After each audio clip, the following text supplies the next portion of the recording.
شیعہ سنی conflict پر سوال و جواب کیوں نہیں کرتے؟ سوال و جواب میرے بھائی 5.5 گھنٹے کا علی الحسن نقوی صاحب کے ساتھ مسئلہ 157A اور B کی ہے، جس میں میں نے 100 سوالات سنی شیعہ کنفلکٹ پہ کور کیے ہوئے ہیں۔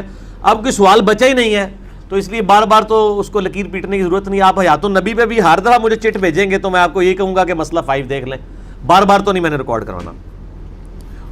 کیا ایسا ہے کہ شیعہ قرآن میں تحریف کے عقیدے پر تقیہ کرتے ہیں؟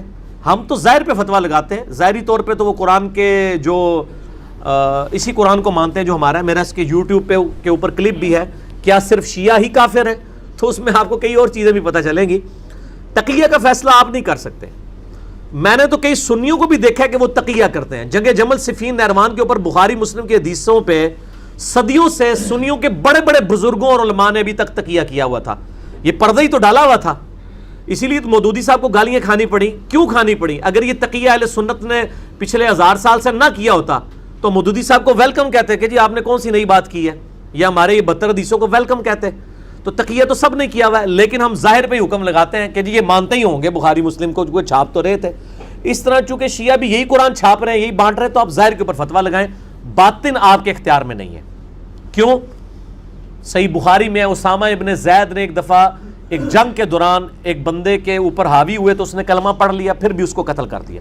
نبی علیہ السلام کے پاس مقدمہ آیا تو آپ نے فرمایا کہ تو نے کیوں قتل کیا جب وہ کلمہ پڑھ رہا تھا؟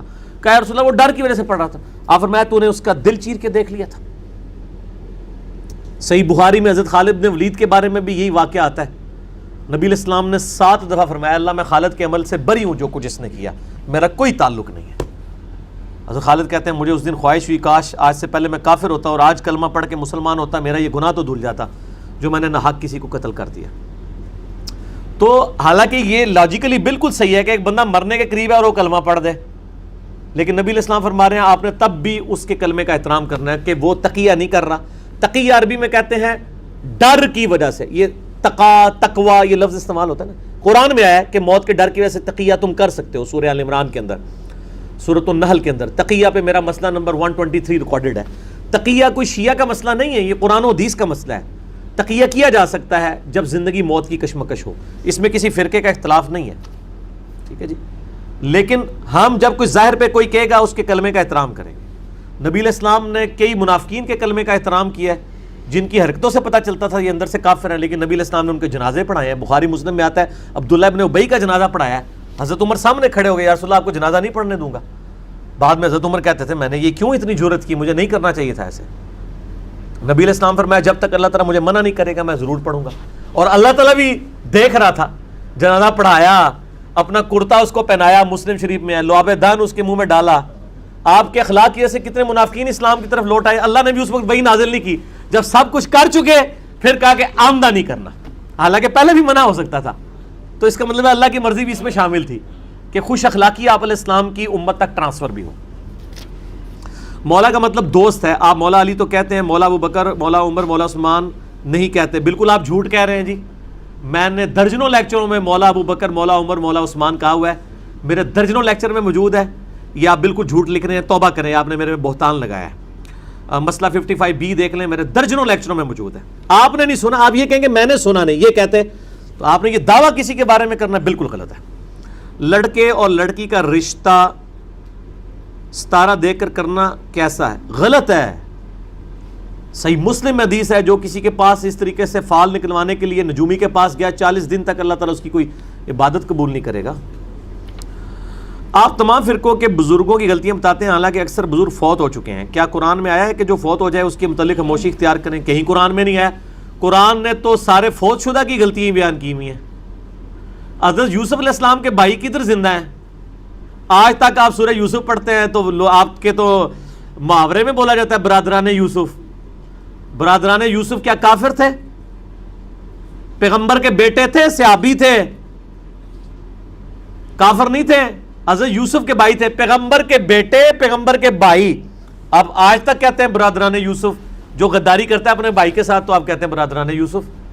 ان کی برائی آج تک قرآن میں بھی لکھی ہوئی ہے، آپ بھی بیان کر رہے ہیں۔ یہ تو قرآن کی سنت ہے کہ جن لوگوں سے غلطیاں ہوئی ان کی غلطیوں کو ہائی لائٹ کیا جائے، اس سے درس عبرت پکڑا جائے۔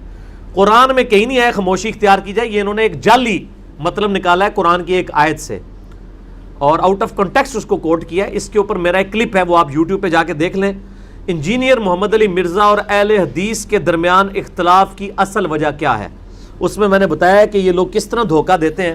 قرآن حکیم کی ایک آیت ہے سورۃ البقرہ میں, یہ آیت 2 دفعہ ریپیٹ ہوئی ہے, اور پارہ نمبر 1 کی آخری آیت ہی یہ ہے. وہ اس کا کنٹیکسٹ نہیں بیان کرتے کیونکہ وہ ان کے خلاف جانی تھی نا, تو اس سے کہتے ہیں کہ جو مر گئے ان کی برائی بیان نہیں ہونی. تو پورے قرآن میں مرے ہوں کی تو برائی بیان ہو رہی ہے, مرے ہوں کی برائیوں کا ذکر آیا ہے. جن جن لوگوں نے, یہ جتنے کافروں کے ذکر آیا وہ سارے مر چکے تھے. کتنے مسلمانوں کی غلطیاں ہائی لائٹ ہوئی ہیں. سورہ آل عمران میں صحابہ کرام علیہم رضوان سے جو کچھ ہوا, اور غزوہ احد میں جو غلطی ہوئی, باقاعدہ پوری غلطی 6 رکوعوں میں بیان ہو کے اللہ نے کہا آندہ یہ کام نہیں کرنا, تو وہ آج تک بیان ہو رہی ہے. حضرت آدم علیہ السلام کی غلطی معاف نہیں ہوگی, تو 7 دفعہ تو قرآن میں بیان ہوئی ہے. تو آپ کوئی کہ جی حضرت آدم کی غلطی کا ذکر کرنا حرام ہے, تو وہ پتہ کیا کہہ رہا ہے, وہ کہہ رہا ہے قرآن کا ترجمہ پڑھنا حرام ہے, قرآن میں آدم کا قصہ پڑھنا حرام ہے. تو وہ حرام, تو بعد میں دیکھیں وہ پہلے خود جو ہے نا وہ کافر ہو چکا ہے جو یہ بات کر رہا ہے. تو اللہ نے قرآن میں اس کی وجہ بتائی سورۃ الاعراف میں کہ ہم قصہ آدم اور ابلیس اس لیے بیان کر رہے ہیں تم سے کہ اے ابن آدم, جس طرح تمہارے ماں باپ کو شیطان نے رائے حق سے ہٹا دیا, کہیں تمہیں رائے راستے ہٹا نہ دے. اللہ نے کیا بتایا کہ مرے ہوئے لوگ ان کی غلطیاں بیان کر کے تم نے عبرت حاصل کرنی ہے. ٹھیک ہے, قرآن تو پوری کی پوری تاریخ انسانی بیان کر رہی ہے. ٹھیک ہو گیا جی. یہ قرآن میں آیت ہے تلک امۃ قد خلت لہا ما کسبت ولکم ما کسبتم. وہ ایک امت تھی جو گزر چکی, ان کے لیے ان کے اعمال اور تمہارے لیے تمہارے اعمال. ولا تسألون عما كانوا يعملون, اور تمہیں نہیں پوچھا جائے گا وہ جو کچھ کیا کرتے تھے. اس کو وہ کہتے ہیں جی اس سے پتہ چلا کہ جی جو مر چکا ہے وہ اپنے اعمال لے گیا ہے, تمہیں نہیں پوچھا جائے گا انہوں نے یہ کیوں کیا. استغفر اللہ واتوب الیہ. اگر یہ ہمیں نہیں پوچھا جائے گا تو قرآن خود یہی کام کر رہا ہے. آپ کو سمجھ نہیں ہے یہ اس میں کیا الفاظ ہیں. اللہ تعالیٰ نے ذکر کیا ہے یہودیوں کا کہ وہ کہتے تھے کہ ہم ابراہیم کی اولاد ہیں, یہی چیز ہمیں جنت میں لے جائے گی. جو کچھ بھی ہے ابراہیم کی امت سے, جو آپ لوگ بھی کہتے ہیں جو کچھ بھی ہے تیرے محبوب کی امت سے, یہودی یہی کہتے تھے کہ ہم نے اپنی اصلاح نہیں کرنی, ہم حضرت ابراہیم علیہ السلام کی اولاد میں سے, ہمیں یہ نسبت کام آئے گی. اللہ تعالیٰ نے کیا جواب دیا اس کا, میری طرف متوجہ ہو. اللہ تعالیٰ نے کیا جواب دیا, اللہ تعالیٰ نے فرمایا تلکا امۃ قد خلت. او یہودیو, حضرت ابراہیم اور ان کی اولاد نیک لوگ تھے, وہ گزر چکے. لہا ما کسبت ولکم ما کسبتم, جو کچھ انہوں نے نیک اعمال کمائے تھے وہ تو اپنے ساتھ لے گئے ہیں. برے اعمال کا ذکر نہیں ہو رہا, نیک اعمال کا. اگر برے اعمال کا ذکر ہوتا نا تو ہوتا علیہا ما کسبت, ان پہ ان برائیوں کا وبال ہے جو انہوں نے کی. وعلیکم ما کسبتم, اور تم پر تمہاری برائیوں کا وبال ہوگا, ان کی برائیوں کا ذکر نہ کرو. یہاں پہ آیا کہ ان کے لیے ان کے نیک اعمال, تمہارے لیے تمہارے نیک اعمال. تمہیں نہیں پوچھا جائے گا کہ انہوں نے کیا نیکیاں کی تھی, تمہیں تمہاری نیکیوں کا پوچھا جائے گا, برائیوں کا تو ذکر ہی نہیں ہے. دیکھا کتنا بڑا دھوکہ دیا انہوں نے. تعریف کی ہے قرآن کے اندر ان علماء نے, اور یہ آج کے اہل حدیث علماء نہیں, پرانوں نے بھی یہ تعریف کی ہے. یہ تو اللہ بھلا کرے مولانا اسحاق صاحب کا, جب میں نے ان سے 40 کوسچنز کیے اس وقت تک میں بھی یہ سمجھتا تھا, تو انہوں نے جب یہ عربی لنگوسٹک کا میرا تو صرف دھیان نہیں گیا, میں نے کہا اتنی بڑی تعریف پیچھے تک. یہ سارے مولوی یہ حرکتیں کرتے ہیں, جیسے وہ ہمارے حنفی جو ہے نا وہ گھوڑوں کی دموں والی حدیث جو ہے نا پکڑ کے رفع الیدین پہ لگا دیتے ہیں نا, یہی حرکت جو اہل حدیث علماء نے جو ہے وہ شیعہ کے بکس کے اندر آ کے کی, اور کہا جی وہ صحابہ کی جنگیں تو ہو چکی ہیں, ڈسکس کرنے کا فائدہ کوئی نہیں ہے, وہ تو اپنے مال لے گئے. بھائی نبی علیہ السلام نے وہ جنگیں ہونے سے پہلے ڈسکس کی ہیں بخاری اور مسلم میں, تو بخاری مسلم کو چاہیے تھا نا یہ حدیثیں نہ نقل کرتے. ان کو یہ نہیں تھا لہا ما کسبت ولکم ما کسبتم, یہ لہا ما کسبت ہے, علیہا ما کسبت, ان پر وبال ہو ان کی برائیوں کا. وعلیکم ما کسبتم, اور تم پر وبال ہوگا تمہاری برائیوں کا, تو پھر آپ کی بات صحیح ہوتی. یہ نیک اعمال کا ذکر ہے, برے اعمال کا ذکر نہیں ہے. انجینئر صاحب نے تو پھر بس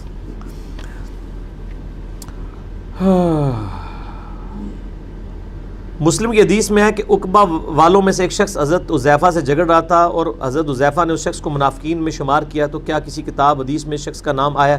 واللہ عالم. جی صحیح مسلم میں 7035 نمبر حدیث ہے کہ نبی علیہ السلام نے فرمایا کہ میرے اصحاب میں 12 منافقین ہیں,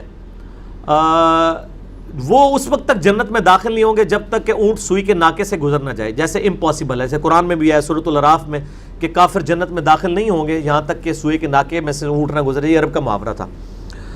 تو وہ منافقین کے نام حذیفہ ابن یمان کو نبی علیہ السلام نے بتایا. مسئلہ 96 ہے میرا، عظمت صحابہ، رد المنافقین اور سنی شیعہ کے اختلاف کا تحقیقی جائزہ. حذیفہ ابن یمان نے امت تک وہ نام نہیں پہنچائے، اس لیے کہ نبی علیہ السلام نے منع فرمایا تھا، اور ظاہر ہے اس سے پھر ایک بڑا مسئلہ بھی کھڑا ہو سکتا تھا. بہرحال ایک اشارہ انہوں نے دے دیا تھا.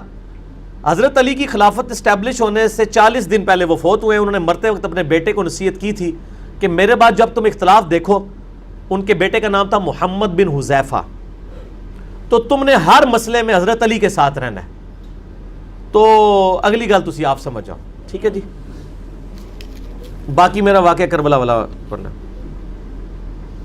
عمار بن یاسر نے جن 12 منافقین کا ذکر کیا ان کے بارے میں فرمایا کہ ان کی موت ایک پھوڑے کی وجہ سے ہوگی. کیا تاریخ اسلام میں ان اشخاص کا ذکر ملتا ہے جو اس بیماری توڑا پلا ہو جائے؟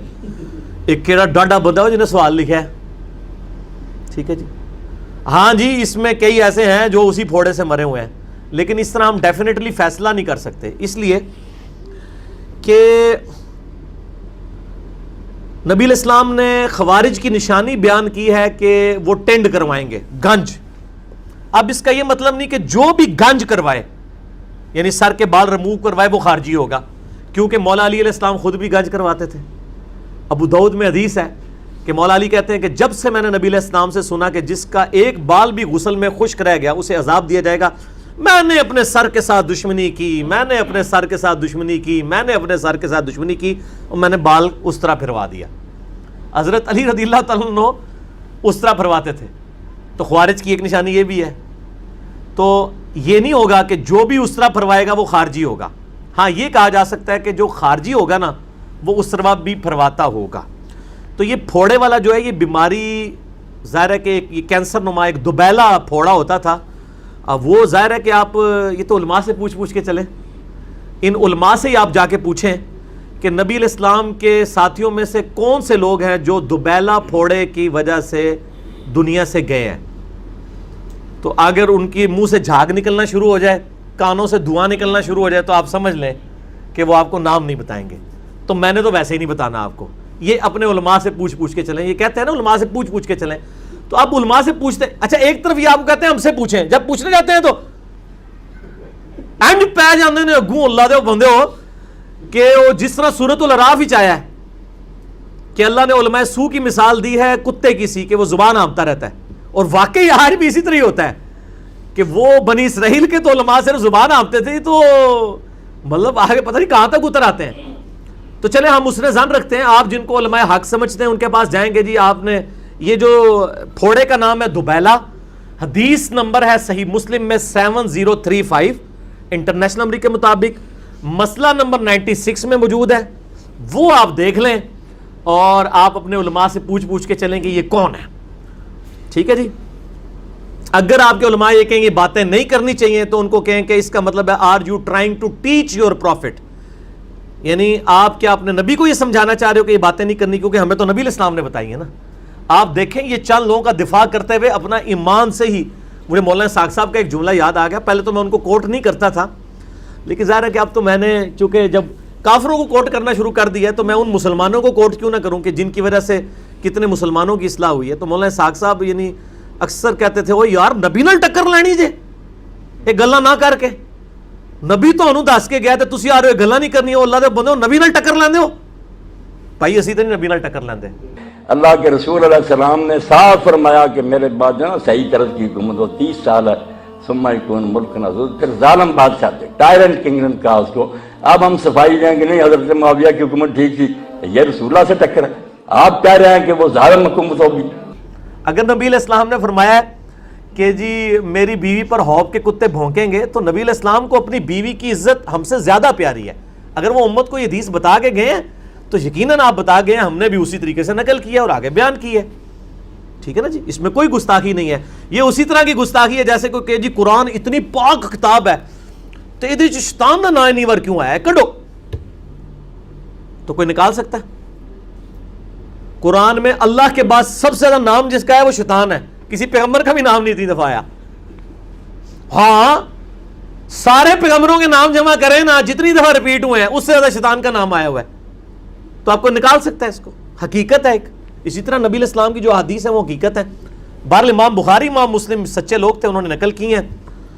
اب میں یہ نہیں کہتا کہ امام بخاری امام مسلم کے بعد میں ہی سچا جمیا ہوا, میں کہنا وہ سارے سچے نے جنہوں نے پرنٹنگ کر دے تھے ہوں میرے تک پہنچا دیتی ہے. میں سارے والے اس نے ظن رکھتا ہوں کہ سارے سچے تھے, انہوں نے میرے تک یہ کتابیں پہنچائی ہیں. یہ ریسرچ پیپر ان کو دکھا دیں فرحان صاحب, یہ میرا ریسرچ پیپر ہے, عربی میں بھی, اردو میں بھی, انگلش میں بھی, ہندی میں بھی. ہماری ویب سائٹ اہلسنتپاک.com پہ واقعہ کربلا کا حقیقی پس منظر 72 صحیح الاسناد احادیث کی روشنی میں, جس میں اہل سنت کی مین سٹریم کی کتابیں بخاری, مسلم, ابو داؤد, ترمذی, نسائی, ابن ماجہ اور باقی کتابوں سے, اور مور دین 70% احادیث بخاری اور مسلم سے ہیں.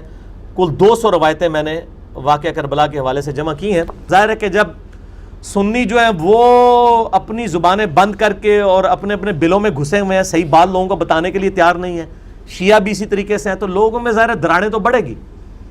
ہماری دعوت کی کامیابی کی وجہ کیا ہے کہ ہم نے الحمدللہ وہ دراڑیں فل کر کے لوگوں کو صحیح بات بتائی.